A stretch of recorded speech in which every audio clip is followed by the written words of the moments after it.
3층 집에 1층에는 화가가 화실을 만들어서 그림을 그리고 살고 3층에는 한 여성이 살고 있었습니다. 화가는 그 여성에게서 한 가지 궁금한 점이 있었습니다. 볼 때마다 특이점이 하나 있었던 거죠. 그것은 그 여인이 아들을 업고 3층에서 1층으로 걸어 내려오거나 또는 1층에서 3층에 걸어 올라가거나 또는 아이를 업고 길을 갈 때에도 꼭 오른쪽 눈을 감고 걷는 겁니다. 그 힘든 계단을 오르내리면서도 꼭 오른쪽 눈을 감고 오르고 내리고 불편하게 그렇게 하는 것을 보고 이상하게 여겼습니다. 어느 날 이 여인이 갑자기 비를 피하기 위해서 1층 화실에 들어오게 되었는데 그때야 이 화가는 그 여인에게 인사를 건네고 서로 알고 지내게 되었는데 그 여인이 업고 있는 아이의 오른쪽 눈이 흉할 정도로 다쳐서 오른쪽 눈을 감고 있는 것을 알 수 있었습니다. 얼마 후에 이 여성은 이 화가를 찾아와서 자기 아이의 사진을 내밀면서 우리 아이의 얼굴을 인물하러 그려달라. 우리 아이의 얼굴을 이 사진을 보고 그려주는데 일그러진 오른쪽 눈도 왼쪽 눈같이 예쁘게 정상적인 눈으로 잘 그려달라고 부탁을 했습니다. 이 부탁을 받은 화가는 그 아기의 사진을 보고 정성을 다해서 그 일그러진 오른쪽 눈도 정상의 눈으로 예쁘게 잘 그려서 이 여성에게 주게 됩니다. 이 여성은 그 그림을 보면서 대만족을 하였습니다. 그러면서 시간 나실 때 우리 집에 오시면 제가 맛있는 차를 대접하겠습니다 하고 화가를 초대했습니다. 그래서 이 화가는 어느 날 이 여성의 집을 방문하게 됩니다. 그 3층 벽면에 다른 아무것도 없고 가장 잘 보이는 곳에 이 아이의 사진을 그린 그 그림이 걸려져 있고 거실에는 여러 가지 잡다한 것들이 놓여 있는 것을 보았습니다. 이 여인은 그 화가에게 그 그림을 가리키면서 이 아이가 자라게 되면은 나는 나의 오른쪽 눈을 빼어서 이 아이에게 이식을 시켜 줄 것입니다. 그래서 이 아이가 저 그림이 오른쪽 눈이 예쁘게 그려진 것처럼 이 아이의 눈이 예쁘게 되도록 해줄 것입니다. 나는 그때를 생각하면서 내 오른쪽 눈을 빼어서 이식해 주고 난 다음에 내가 오른쪽 눈을 쓸 수가 없게 될 때를 생각해서 지금부터 연습을 많이 하고 있습니다. 그래서 계단을 오르내릴 때에도 오른쪽 눈을 감고 오르내리고 밥을 먹을 때에도 오른쪽 눈을 감고 밥을 먹고 설거지를 할 때에도 오른쪽 눈을 감고 설거지를 하는 그런 연습을 계속 하고 있다는 말을 하게 되었습니다. 이 말을 들은 화가는 이 여성이 어떻게 왜 계단을 오르내리면서도 왜 오른쪽 눈을 감고 있었는지를 알게 되었습니다. 이 여성은 이 화가에게 이 말을 했습니다. 나는 한쪽 눈으로 밥을 먹고 한쪽 눈으로 설거지를 하고 한쪽 눈으로 걸음을 걸으면서도 그래도 같이 합시다. 저는 얼마나 기쁜지 몰라요. 저는 한쪽 눈을 감고 밥을 먹고 설거지를 하고 아이를 업고 계단을 오르내리지만 나중에 내 눈을 빼어서 이 아이에게 주어서 이 아이의 눈이 정상이 될 때를 생각해 보면 얼마나 기쁜지 몰라요. 그 말을 하는 겁니다. 여러분, 이거 실제로 있었던 이야기입니다. 그래도 저는 얼마나 기쁜지 몰라요라는 이 대목에서 정말 생각이 많이 깊어지고 있습니다. 우리는 기쁨으로 살아야 될 이유가 있는 사람들입니다. 기쁘게 살지 아니하면 안 되는 분명한 이유가 있는 사람들입니다. 여러분께서 매우 잘 알고 계실 성경 말씀, 항상 기뻐하라, 쉬지 말고 기도하라, 범사에 감사하라. 이는 그리스도 예수 안에 있는 하나님 아버지의 뜻이니라. 너희를 향하신 하나님의 뜻이니라. 그렇게 되어 있습니다.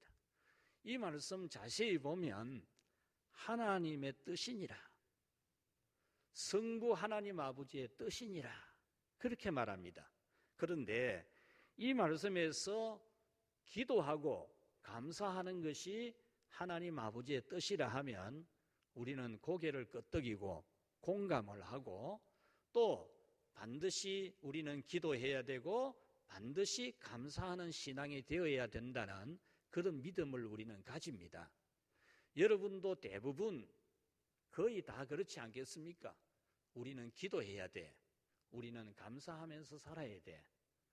기도하는 신앙이 되어야지, 감사하는 신앙이 되어야 되지, 그렇게 여러분들은 의무처럼 하나님의 뜻대로 살려고 할 것입니다. 그렇다면 혹시 항상 기뻐하라는 것은 하나님 아버지의 뜻이고 항상 기뻐하는 것은 여러분들이 정말로 반드시 그렇게 해야 되는 신앙으로 알고 있는지, 중요한 신앙인 것을 알고 있는지, 항상 기뻐하는 것이 신앙인의 의무라고 하는 사실, 이것을 여러분은 혹시 생각하고 계신지요? 오늘 이 성경 말씀에 보면 이 데살로니가전서 5장 16절에서 18절 말씀을 보면 기뻐하는 것이 반드시 해야 되는 하나님 아버지의 뜻이라고 하는 이 말씀에서도 제일 첫 번째가 있습니다. 제일 첫 번째로 성경에는 기록하는 중요한 원칙들이 있습니다. 성경을 딱 보면 그 중에 하나가 순서도 굉장히 중요합니다. 순서도. 첫 번째 놓여져 있는 이 순서가 굉장히 중요한 거예요.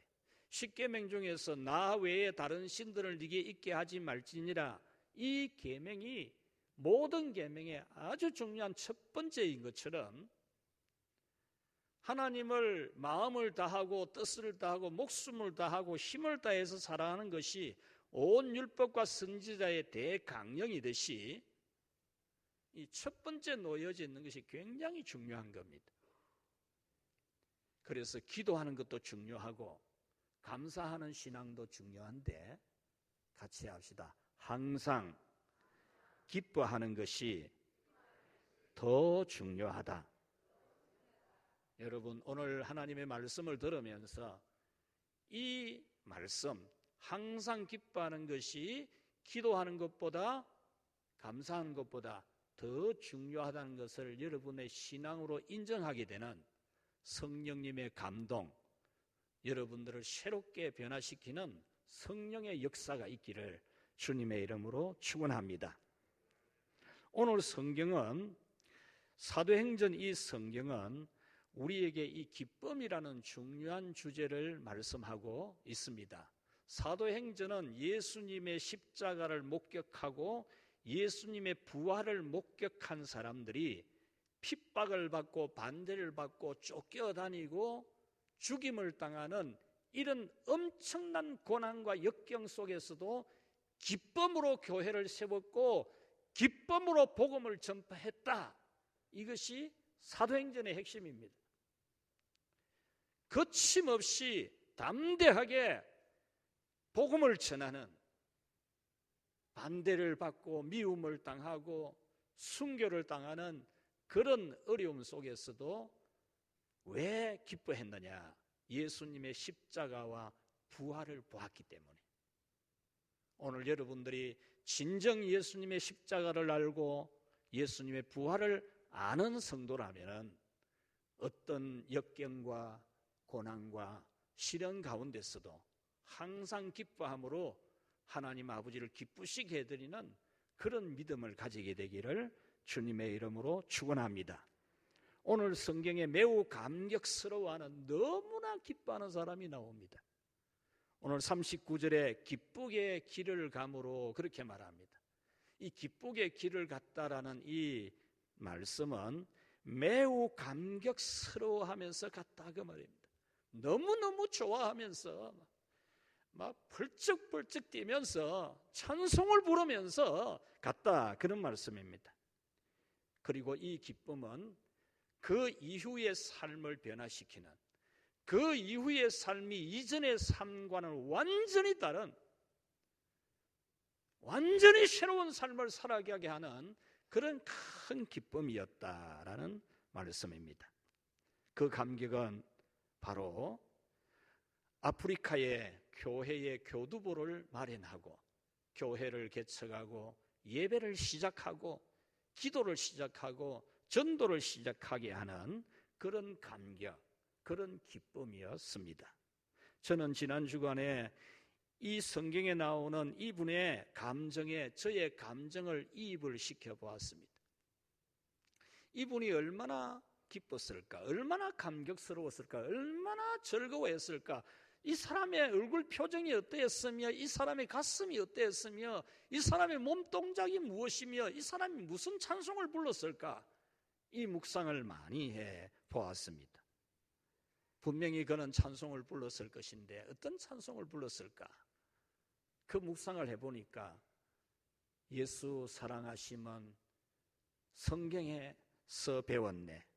우리들은 약하나 예수 권세 많도다. 날 사랑하심, 날 사랑하심, 날 사랑하심 성경에 써 있네. 이 찬송이 저 입에서 많이 나오게 되어서 지난 주간에 이 찬송을 많이 불렀습니다. 자, 그러면 이 사람은 뭐가 그렇게 기분이 좋았을까? 무엇이 그로 하여금 그렇게 기쁘게 했을까? 무엇이 이 사람으로 하여금 그렇게 이후의 삶을 변화시켰을까라는 겁니다. 무엇이 그로 하여금 아프리카에 교회를 세우고 개척하고 전도를 시작하게 했을까라는 점입니다. 그래서 오늘은 이 에티오피아 사람의 간증, 이 사람이 기쁜 마음으로 간증하는 이 간증을 들어보는 형식의 설교를 하려고 합니다. 여러분께서 이 에티오피아 사람 네시가 간증하듯이 하는 이 설교를 한번 들어보면서 여러분들에게 정말 기쁨이 자리 잡는 은혜가 있기를 축원합니다. 첫째로 같이 합시다. 나는 에티오피아 사람 네시입니다. 이분은 간증을 시작하면서 자기 소개를 합니다. 나는 에티오피아 사람 네시입니다. 이렇게 소개를 했습니다. 이분이 그렇게 자기 자신을 소개한 것은 하나님의 말씀인 성경에 그렇게 기록이 되어 있으니 성경 있는 대로 자기 소개를 한 겁니다. 이 사람의 이름이 등장하지 않습니다. 이 사람의 이 행적이 굉장히 중요한데 이 사람의 이름이 성경에 기록되어져 있지 않습니다. 많은 사람들은 이분을 향해서 에티오피아 여왕의 국고를 맡은 재무장관님 또는 경제부총리님, 우리 사회 같으면 이렇게 부르면서 부러워하면서 사귀고 싶어 하기도 하겠지만은 이분은 자신을 그냥 성경에 있는 대로 에티오피아 사람 네시입니다. 이렇게 인사를 했습니다. 그러면서 자기 간증을 듣는 사람들에게 에티오피아 사람 네시라는 말이 자기 자신에게 얼마나 큰 컴플렉스인지를 이야기하는 겁니다. 나는 이런 컴플렉스를 가지고 사는 사람입니다. 여러분들에게도 이런 아픔이 있겠지만 나에게는 정말로 이런 아픔이 크게 있었습니다. 이런 간증을 하는 겁니다. 그것은 첫째로 저를 두고 에티오피아 사람이라고 하는 것은 검은 피부를 가진 사람이라고 하는 말입니다. 그렇게 설명을 했습니다. 사람들이 나를 보고 에티오피아 사람, 오늘 성경도 영원히 지워지지 않는 하나님의 말씀, 영원한 하나님의 말씀에도 에티오피아 사람, 참으로 검은 피부 색깔을 바꿀 수가 없듯이 비누로 씻어도 어떤 방법을 다 해도 검은 피부를 바꿀 수가 없듯이 너는 에티오피아 사람 넷이다. 성경이 그렇게 기록을 한 겁니다. 너는 에티오피아 사람 넷이야. 너는 에티오피아 사람이야. 이렇게 이분을 향해서 에티오피아 사람이라고, 검은 피부를 가진 사람이라고 말하는 사람들은 대부분 피부가 벽옥같이 흰 사람, 하얀 피부를 가진 사람, 이런 사람들이 자기를 보고 저 사람 흑인이야, 흑인이야 이러는 겁니다.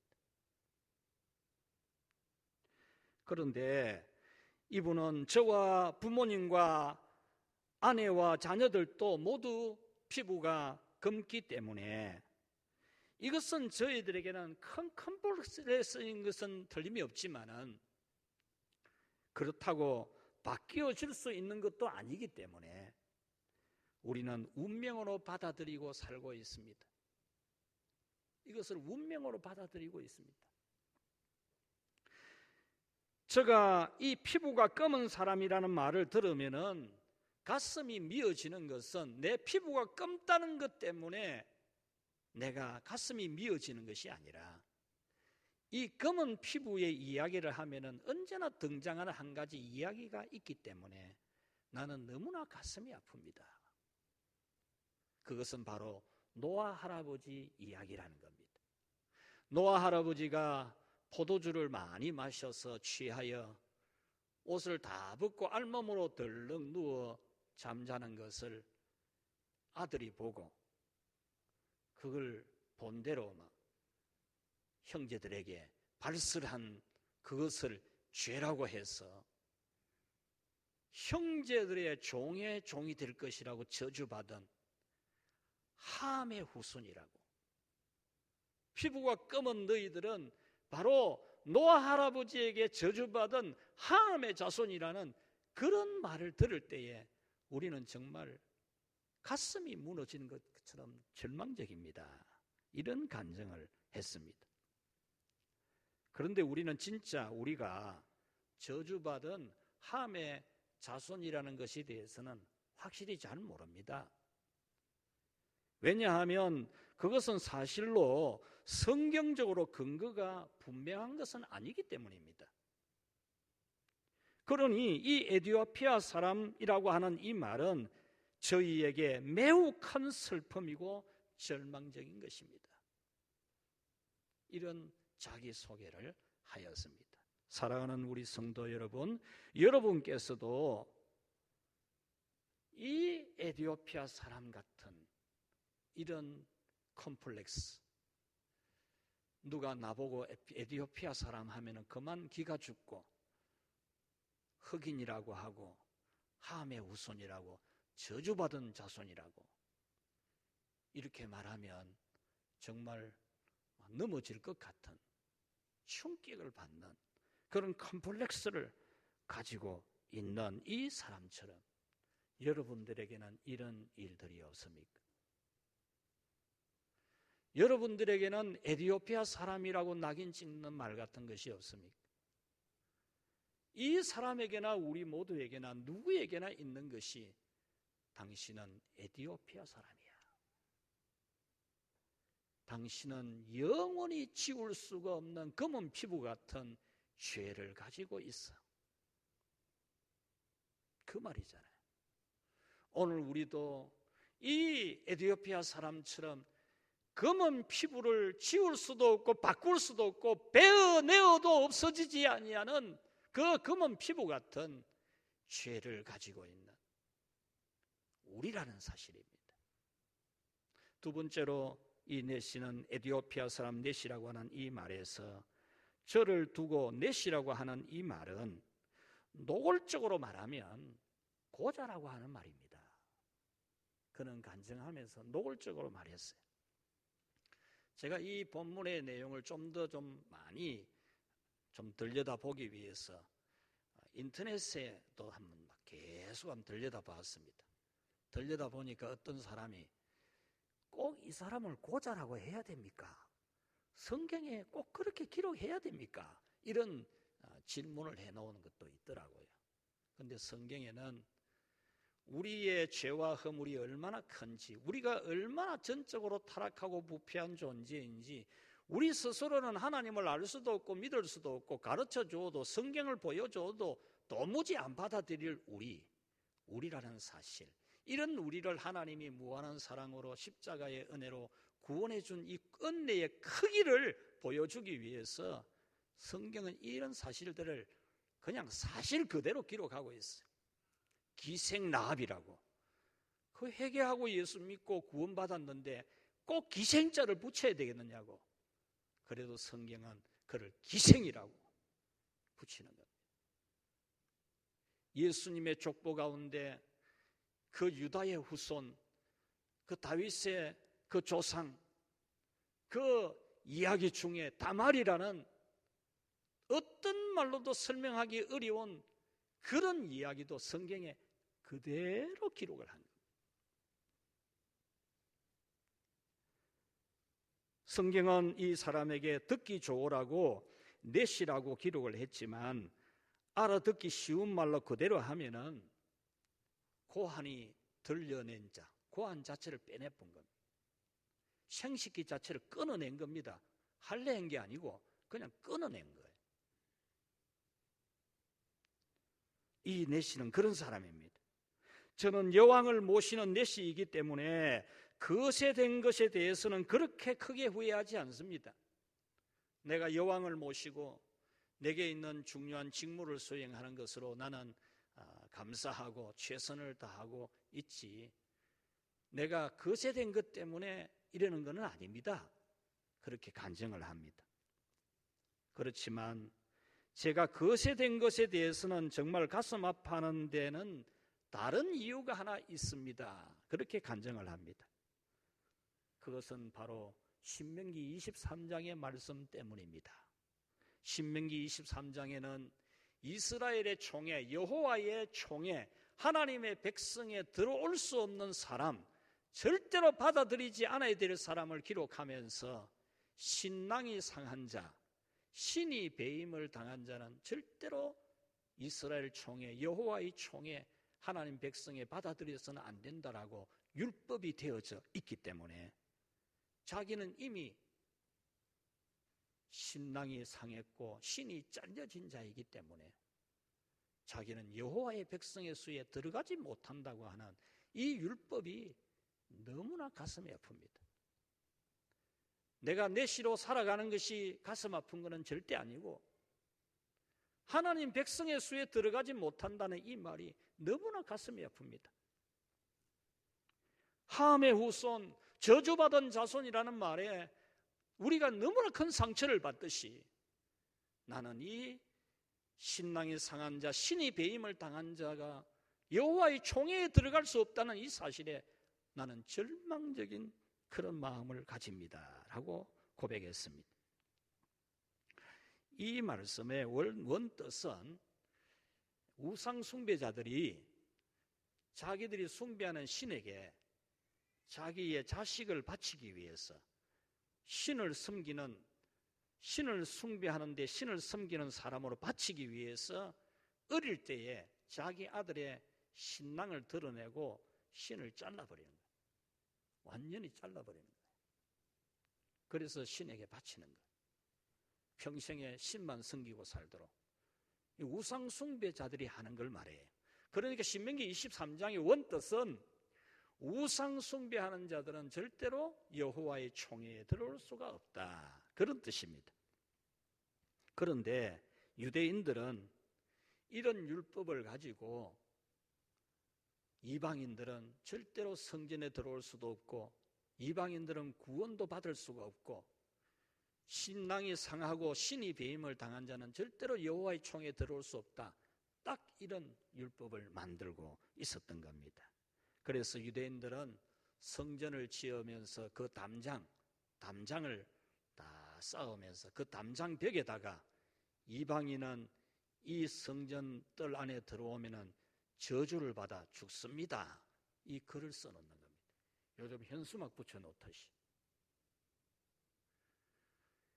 그래서 이 이방인들은 할례를 받고 여호와를 믿는 신앙인으로 개종을 해서 하나님 백성의 수에 들어갈 수 있는 길이 열렸죠. 그래서 이방인들이라도 할례 받은 사람은 개종을 하고 이제 성전뜰에 들어갈 수 있습니다. 그러나 저는 이미 고한도 없고 생식기도 없어서 할례를 받을 수도 없습니다. 나를 내시라고 하는 이 말은 할례도 받을 수 없는, 할례를 받으면 내가 이방인이라도 에티오피아 사람이라도 여호와의 총회 하나님 백성에게 가입될 수가 있는데 이미 그것이 잘려 나갔으니까 할례도 받지 못하는 그런 사람이라는 뜻입니다.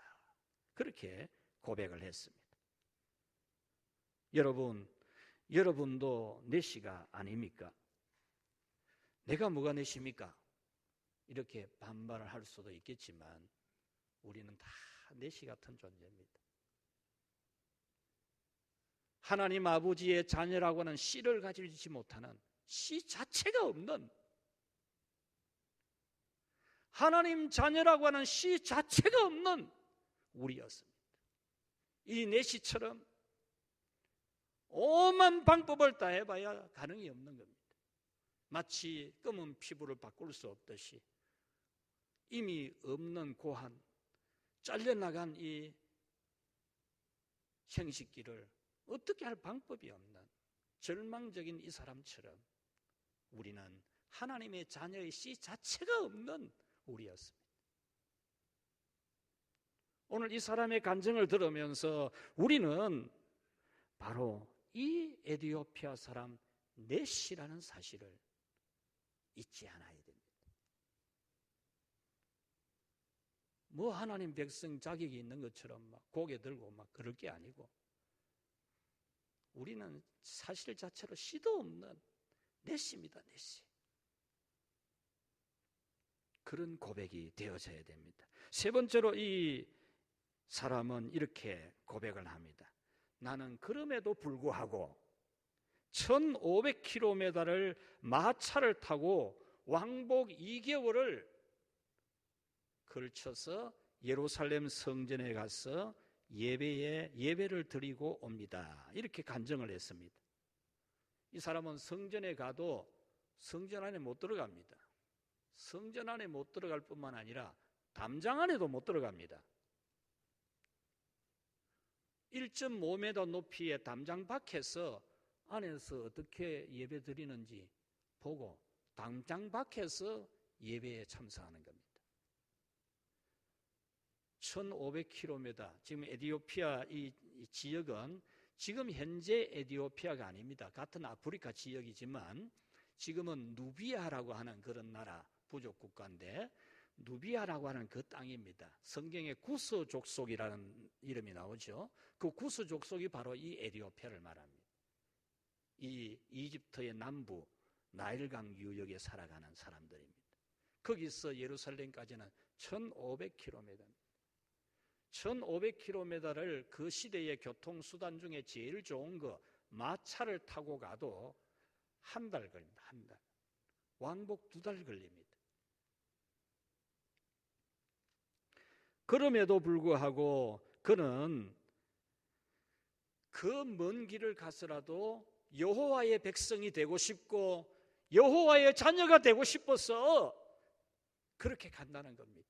재무장관의 그 직무가 너무 크고 하루라도 자리를 비울 수 없을 만큼 중요한 자리입니다. 왕실 재산을 관리하고 또 국가의 재정을 관리하는 사람으로서 잠시도 자리를 비울 수 없지만은 절기 때는 왕에게 부탁해서 왕의 윤허를 받아서 어렵게 휴가 받아서 2달 휴가 받아서 나는 성전을 찾아갑니다. 내가 비록 여호와의 총회에 그 수에 못 들어간다는 말을 들어도 나는 여호와를 믿는 믿음이 있기 때문에 나는 그렇게 성전을 찾아갔습니다. 이런 고백을 했습니다.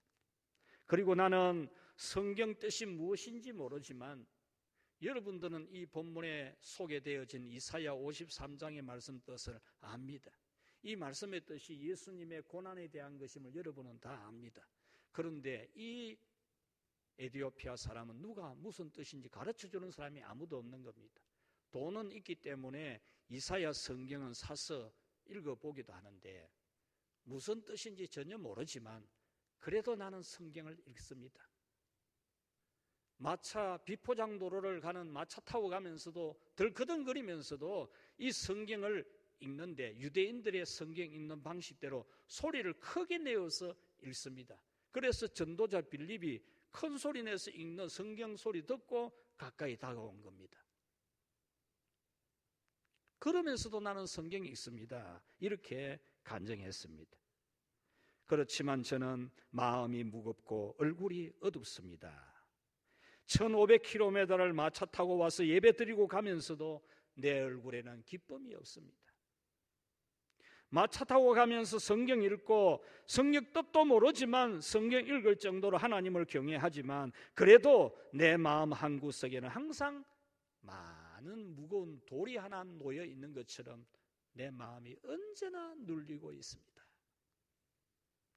자기는 여호와 하나님을 유일신으로 믿고 그 백성이 되고 싶어서 예배도 드리러 가고 성경도 읽지만 할례를 받을 수도 없는 넷이라는 사실이 너무나 가슴 아팠다라고 간증하고 있는 겁니다.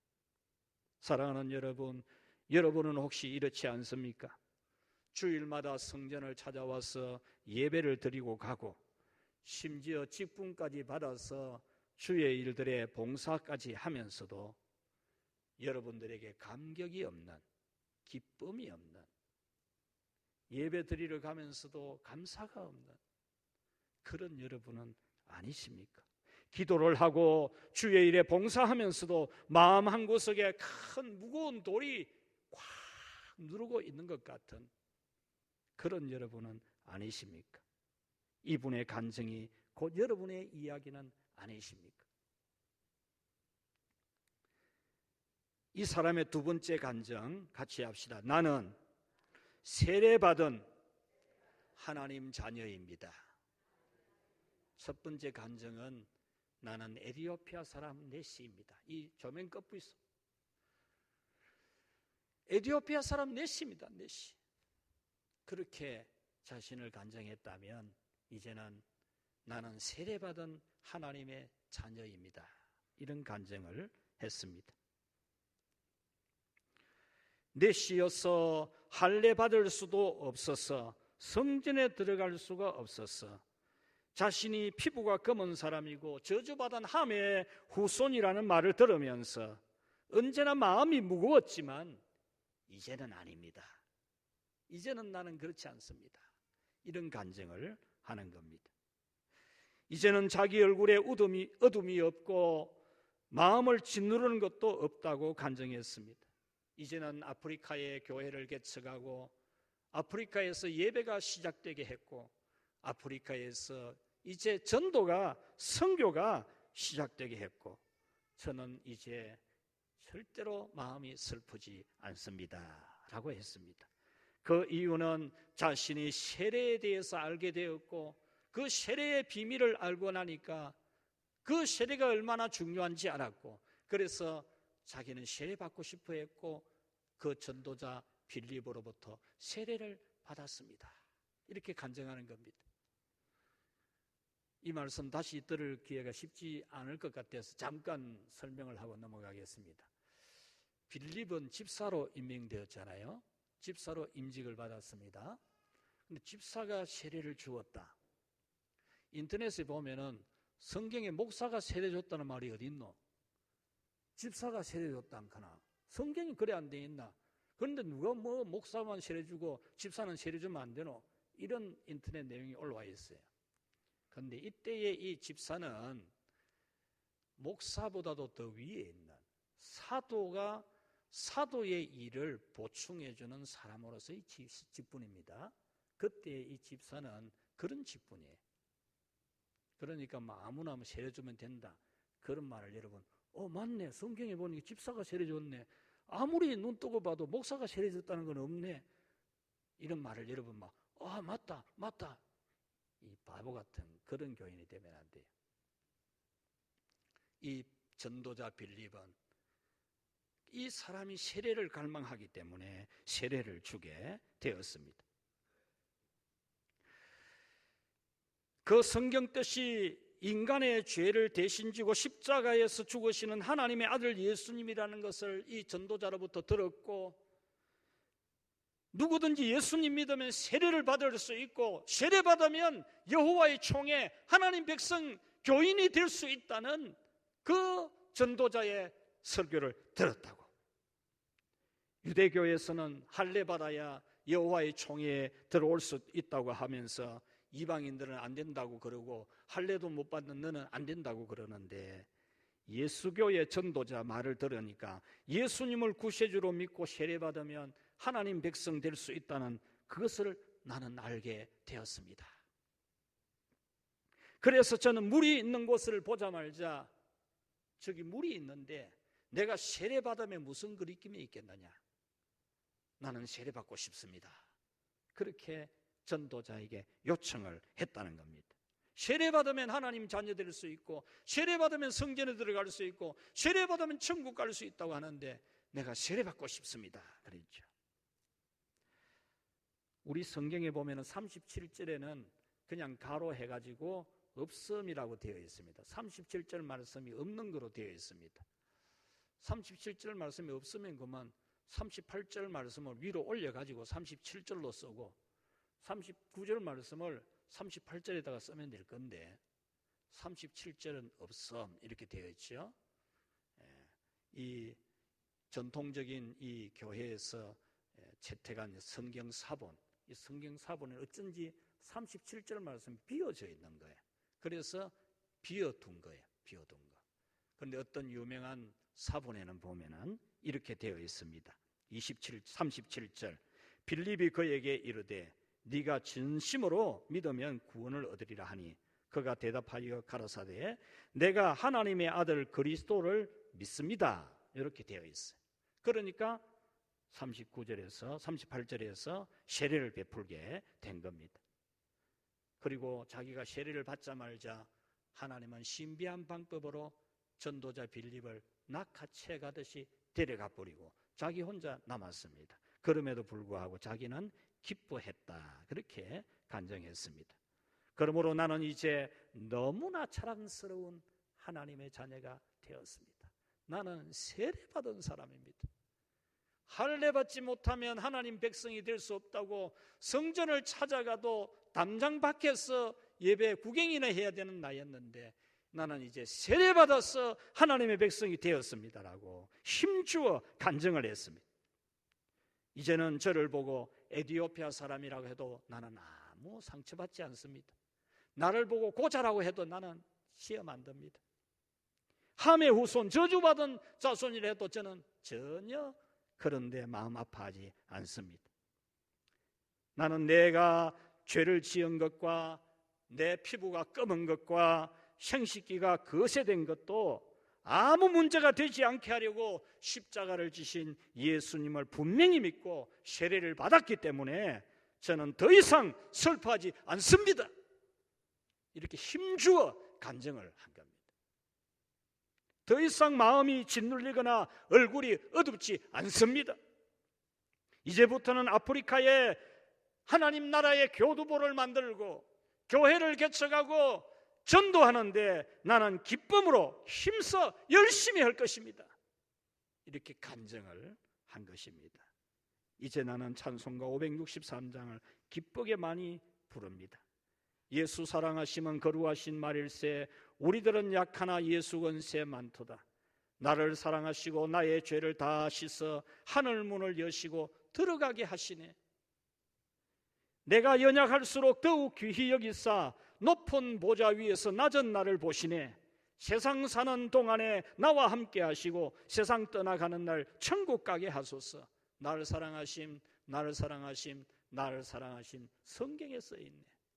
이 내시는 자기가 에티오피아 사람이라도 흑인이라도 함의 후손이라고 오해받아도 고자라는 말을 들어도 날 사랑하심, 날 사랑하심, 날 사랑하심. 성경에 써있네. 기쁘게 찬송 부르면서 교회 세우면서 살았던 겁니다. 사랑하는 여러분, 여러분도 이분처럼 예수님 믿고 세례받은 것으로 모든 슬픔을 이기시기를 축원합니다. 다른 거 그거 가지고 슬퍼하고 염려하고 괴로워하지 말고, 내가 피부가 검니 함의 자손이니 뭐니 고자니 뭐니 과부니 뭐니 그런 말 해도 하나도 시험 들 거 없는 길. 할렐루야, 할렐루야. 우리 연세 많은 권사님 한 분이 그렇게 많지도 않지만 저거 과부하니까, 목사님 과부하니까 듣기 싫습니다. 이래도 듣기 싫을 것도 없어. 예수 믿고 구원받았고 세례받았고 하나님 자녀되고 예수님이 내 신랑인데 그것 가지고 마음 상할 게 있습니까? 죄인이라 해도 괜찮아요. 죄인이라 해도 예수님이 십자가의 피로 내 죄를 다 속죄했으니까. 할렐루야. 말씀을 맺겠습니다. 예수님을 알게 되고 믿게 된 것은 크게 기뻐하며 살아갈 일입니다. 예수님을 믿게 된 사람들은 반대와 고난과 역경이 있어도 일시적으로는 근심하지 않을 수 없겠지만 그거 근심이 오래가고 날밤을 새고 절대 그래 안 합니다. 예수 믿고 성령 받은 사람이 뭘 날밤 새워가면서 걱정합니까? 여러분도 이런 믿음이 되기를 주님의 이름으로 축원합니다. 비록 에티오피아 사람이고 내시이고 죄를 지어 저주받은 함의 후손이라고 해도 슬퍼하지 마십시오. 어떤 인생의 문제가 여러분을 괴롭혀도 그것 때문에 너무 마음이 짓눌리지 마십시오. 여러분의 모든 죄와 문제를 해결하기 위해서 십자가 지신 예수님을 믿고 이 4월달은 여러분의 영성이 정말 기뻐하는 영성으로, 한없이 기뻐하는, 어떤 가운데서도 기뻐하는 그런 깊은 영성이 될 수 있기를 축원합니다. 더 나아가서 아프리카의 교회를 개척하고 세워간 이분처럼 여러분도 이 땅에 교회를 부흥케 하는, 하나님 나라를 부흥케 하는 그런 사람으로 살아가십시오. 그 삶이 때로 십자가를 지고 가는 것 같이 무겁고 힘들지라도 그 삶을 사명으로 여기고 기쁨으로 감당하는 그런 믿음이 되십시오. 내 아들이 자라게 되면 나의 오른쪽 눈을 빼어서 아들에게 줄 것이라고 하면서 한쪽 눈으로 밥 먹고 한쪽 눈으로 계단 오르내리고 한쪽 눈으로 설거지하고 살아가면서도 그래도 저는 얼마나 기쁜지 몰라요 라고 하는 이 여인처럼 오직 기쁨으로 예수님을 사랑하며 살아가는 여러분 모두가 될 수 있기를 주 예수님의 이름으로 축원합니다. 우리 말씀 생각하면서 우리 합심해서 기도하도록 하겠습니다. 하나님 아버지 감사합니다. 참으로 아프리카 에티오피아 사람 내시 같은 인생입니다. 지울 수도 없는 죄를 가지고 있습니다. 살을 베어내어도 없어지지 않는 죄를 가지고 있습니다. 하나님이여, 할례받지 못한 이방인입니다. 그리하여 하나님의 총회에 들어갈 수도 없는 죄인입니다. 어떤 수단과 방법을 다해도 우리가 2달을 걸쳐서 성전을 왕래한다 할지라도 도무지 하나님 백성의 수에 가입될 수 없는 이방인이었습니다.